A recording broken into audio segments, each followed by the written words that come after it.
So this week we have an amalgamation of a few smaller projects.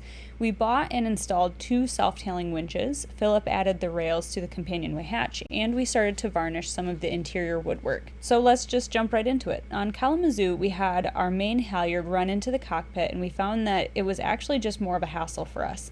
Especially with the helm being so far back, we almost needed a third set of hands to help raise the main.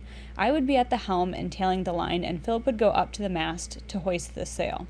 I then had to hold the tension on the line and wait for Phillip to come back into the cockpit and finish grinding the sail up the rest of the way. It was clunky, and since Phillip already had to go to the mast anyways, we decided that on the next boat, we would just try to keep the whole ordeal located at the base of the mast. Luckily enough, we have a sizable winch farm on Bombadil, and she was rigged to hoist all sails and adjust all reefing lines at the base of the mast. With no less than 6 winches of various sizes and additionally several cleats interspersed throughout, it allows us to kind of take our choice as to how we want to tend the lines up there. It's a bit against the current norm, but at the moment it just works best for us. Anyways, back to the winches. So we've got new Lumar. These are 45 self-tailing winches that we're going to install. When mounting winches, you want all your load to be transferred. So this should actually be sitting kind of like this, as the ropes are going to come this way and around the drum. So you want the load to be on these gears. We're replacing 2 Anderson 16s. It's a bit probably overkill for some of it, but they get used for multiple things, and it'll be nice to have some self-tailing ones, especially for Heather. She sometimes struggles to tail and grind at the same time. So I'm gonna apply tough gel to the stainless bolts so they don't corrode with the aluminum.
So the only thing left is deciding where you want the self-tailing arm to strip off. So it comes up, does it work again? Around, and it tails off. So I think for us, we want to kind of point back this way, and back into the center. You can come up and it'll kind of pull off in this direction, which is good. So you gotta get your tab right here lined up in.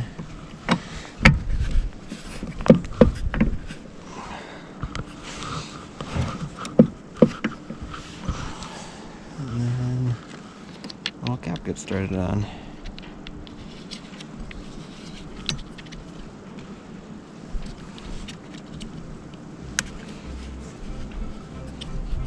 There you go.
spot. I don't want to go. I don't want to go above it, I don't think.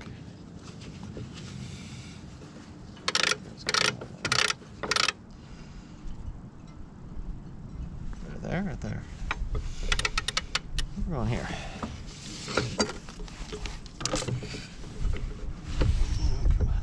Oh, come on. Nope. Okay, it's in the weird spot.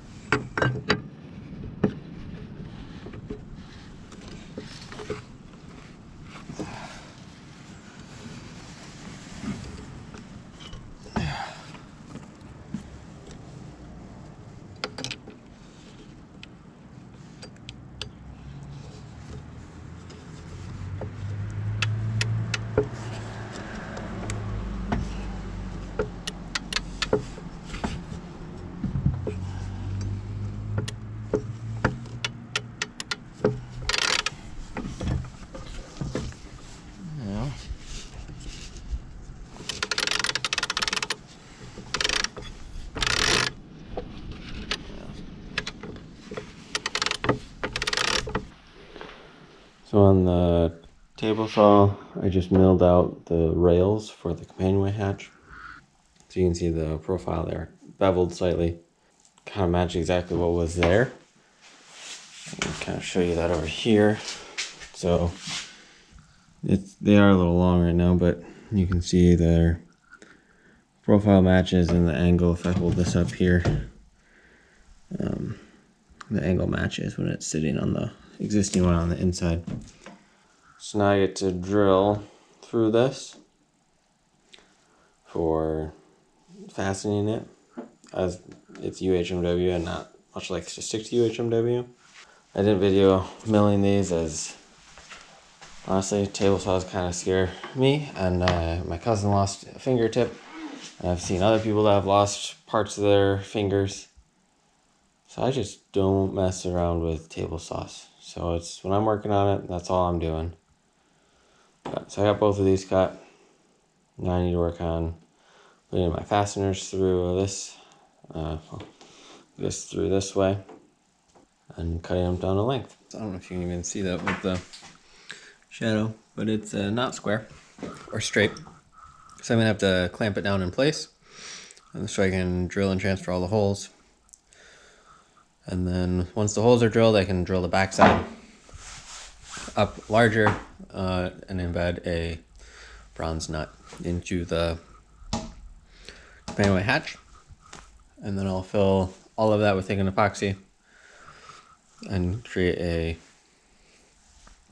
essentially a tapped sleeve with a nut to help hold all the forces inside. And I'll then just cover the top with more epoxy or a little bit of glass, or I'm not sure yet.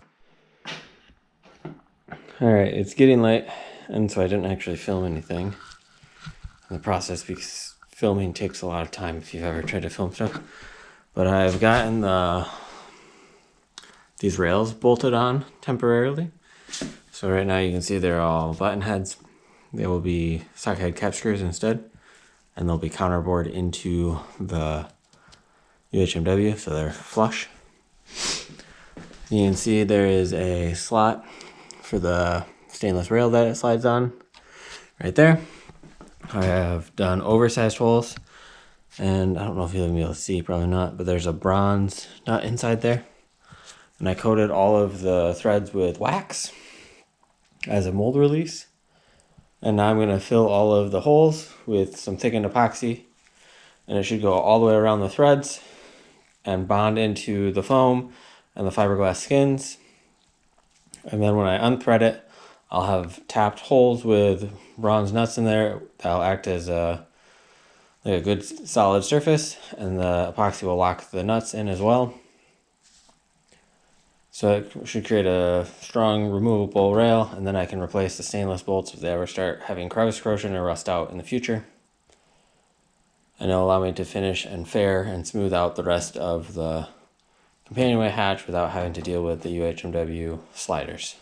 And then we finally had some decent weather. The bright work inside really needs some serious TLC, so between bigger projects like replacing the mast step and rebuilding the cabin sole, we're trying to get some sanding done and then layers of varnish added.